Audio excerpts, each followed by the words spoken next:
In the middle of a dark and stormy night, deep in the heart of medieval France, a kingdom was about to crumble. The last of the Capetian kings, Charles IV, lay dying without a male heir, leaving the throne of France in peril. This was no ordinary crisis. It was the beginning of a conflict that would last for over a century and change the face of Europe forever. The story of how Philip VI of Valois became king, and how his reign set the stage for the 100 Years' War, is a tale of ambition, intrigue, and the birth of a new era in history. Philip the Fair, the last great Capetian king, had 3 sons, Louis X, Philip V, and Charles IV. Each of them reigned for only a short time and died young, leaving no male heirs. This strange and tragic sequence of events left the kingdom without a clear successor. The eldest son, Louis X, had a daughter named Jean, but she was only 4 years old when her father died. Her uncle Philip V claimed the throne, arguing that a woman could not inherit the crown of France. This was the birth of the Salic Law, a rule that would have far-reaching consequences. The Salic Law was not a new idea, but it was a convenient one. By declaring that women could not inherit the throne, Philip V ensured that he, and not his young niece, would be king. The assembly of notables from the 3 estates and the University of Paris approved his claim, solidifying the new rule. This decision would come back to haunt France in the years to come. When Charles IV died in 1328, the throne was up for grabs. There were 3 main claimants: Edward III of England, Philip of Valois, and Philip of Evreux. Edward III was the grandson of Philip the Fair through his daughter Isabel, who was married to Edward II of England. However, Edward III's claim was met with resistance, not because it came through a woman, but because Isabel was widely feared and disliked. The French did not want an English king on the throne. Philip of Valois, on the other hand, was a more acceptable choice. He was a man of 35, the son of an illustrious father and well known to the French nobility. He was quickly confirmed as king by the princes and peers of France, becoming Philip VI. His rivals Edward III and Philip of Evreux formally accepted his claim. Edward III even came to France to pay homage for the Duchy of Guienne, which he held as a vassal of the French crown.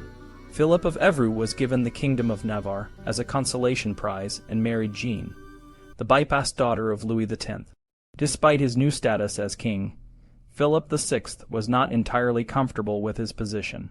He had not grown up expecting to be king, and his contemporaries often referred to him as Le Roi Trouvé, the found king, as if he had been discovered by chance. This nickname did little to ease his concerns, and he was troubled by the potential claims of his female cousins.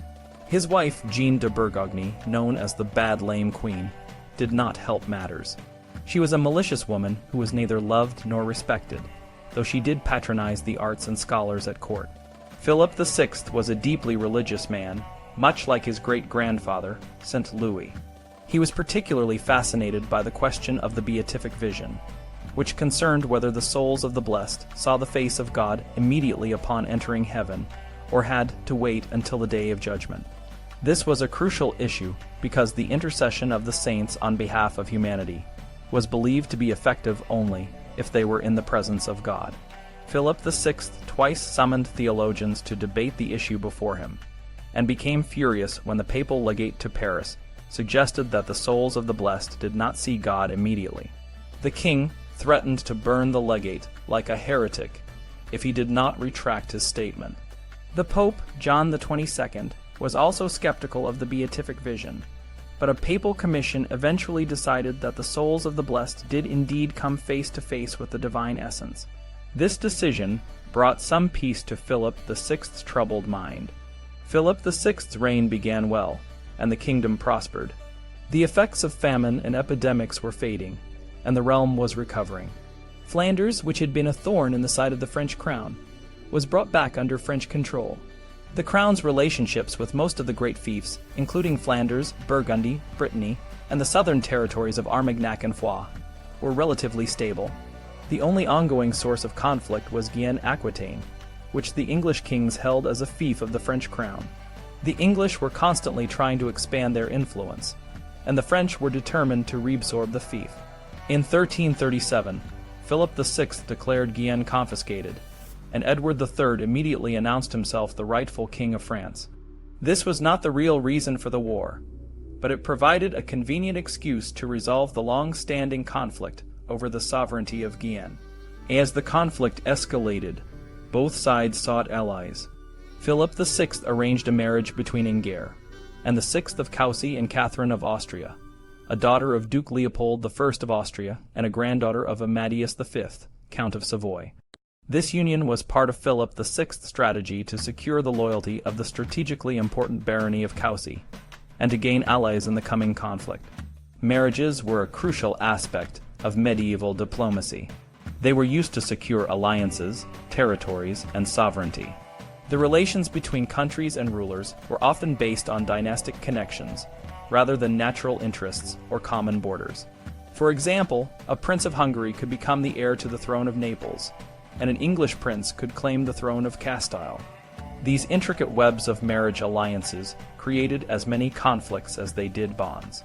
The free consent of marriage partners was theoretically required by the Church, but in practice this was often overlooked. Rulers frequently arranged marriages without considering the feelings of the individuals involved, sometimes with disastrous results. For example, Emperor Ludwig betrothed his daughter before she could even speak, and when she remained mute for the rest of her life, it was seen as a judgment from God. Rulers also paid little attention to the Church's prohibition on consanguinity, marriage between close relatives within the 4th degree. This rule was only remembered when it was convenient to break a betrothal or divorce an inconvenient spouse. The Church could be persuaded to set aside the rule for a fee or political favor. Negotiating the financial terms of the Hapsburg-Coucy marriage required 2 treaties between the King of France and the Duke of Austria in 1337-1338. Duke Leopold provided a dowry of 40,000 livres, while King Philip assigned an annuity of 2,000 livres from the royal treasury to Catherine and her descendants. Enguerrand and the 6th received a gift of 10,000 livres from the king, with a promise of another 10,000 to pay off his debts. In return, Enguerrand promised to lead his vassals in the royal army to defend the realm against Edward III. The war between France and England, which would later be known as the 100 Years' War, did not initially seem like a dangerous contest. France was the dominant power in Europe, with a military reputation that far outshone that of England. France's population of 21 million was 5 times that of England's 4 million. However, Edward III had 2 significant advantages: the possession of Aquitaine and an alliance with Flanders. These footholds at the borders of France gave Edward a real threat to back up his claim to the French throne. In 1339, Enguerrand and the 6th of Coucy was called to war. The English had advanced from Flanders and besieged the castle of Oisy, which belonged to the Coucy family. Enguerrand's vassals defended the castle so fiercely that the English, led by the renowned Sir John Chandos, were forced to withdraw. In retaliation, Chandos burned and sacked several towns and castles within the Coucy domain. Meanwhile, Enguerrand and the 6th joined King Philip VI in the defense of Tournai on the Flemish border.